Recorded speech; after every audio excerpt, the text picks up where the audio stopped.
Hello, in this video we'll be showing you how to quickly and easily paint your Astra Militarum Commissar. By following this guide using less than 10 paints, he'll be on the battlefield ready to lead your troops in no time at all. The first thing we need to do is undercoat the model, and for this we've chosen to use Mechanicus Standard Grey.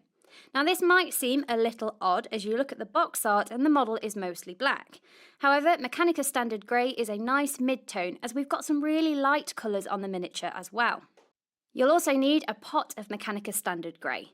This will help with any tidy-ups and also for painting the rock on the base. The paints we're using in this guide are listed on screen now. Remember that these are just our recommendations. They're your miniatures, so feel free to use your imagination and paint them however you like. If you're new to painting, check out our Citadel Colour Painting Essentials videos to learn all about it. The series is linked in the description box below.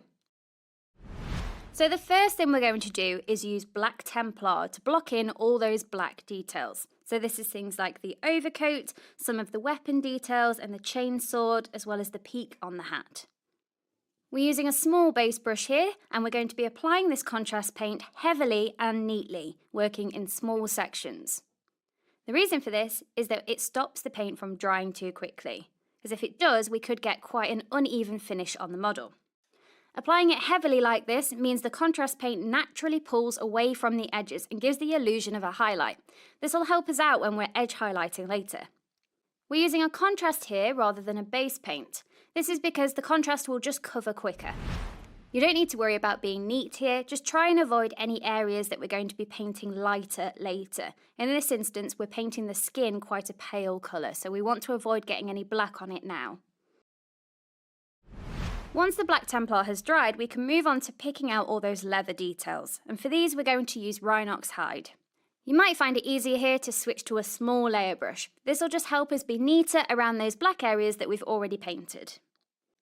This is a base paint, so you need to thin it down with a little bit of water on your palette before you apply it to the miniature. Then we build it up with a couple of layers of painting.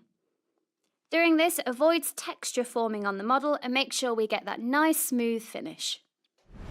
The next thing we're going to do is use corn red to paint the hat and the collar. Getting inside that collar is quite fiddly, so just take your time and be as neat as you can. But don't worry, if you do make any mistakes, just take some Black Templar and tidy up again. If you're ever unsure which areas to pick out, you can always just refer back to the box art and use that as a guide. And with that done, we're now going to move on to painting the skin. In this case, we're going to replicate the box art, so we're using Rakarth Flesh to paint the skin. Remember, you can choose whichever skin tones you'd like to paint your miniatures. You'll see that this miniature's got loads of detail on his face, and we don't want to lose that when we're painting, so it's really important to apply thin layers of paint and build it up over time. Thicker layers of paint could clog up all that detail. Now we're going to move on to the metallics, starting off with Iron Warriors for the silver areas.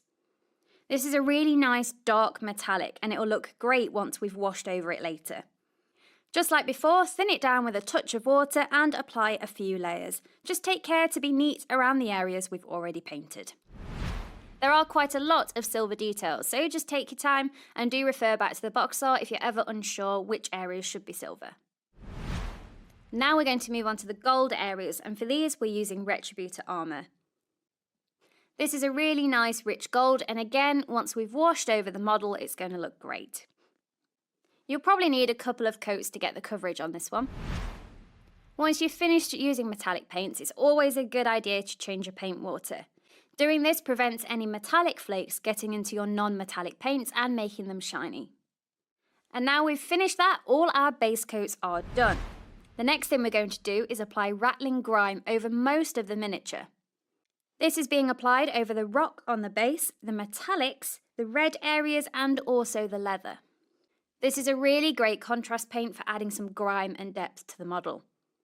The key thing with this is to thin it down with a touch of water before you apply it.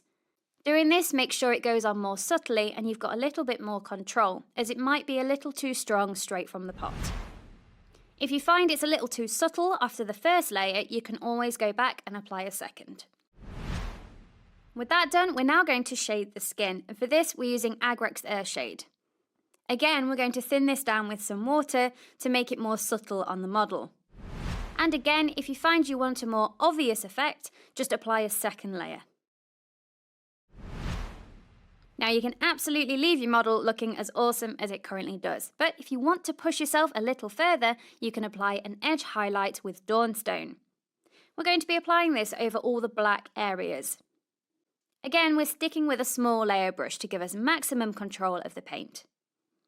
Where you can, use the edge of the brush to do the highlight. This will do all the work for you.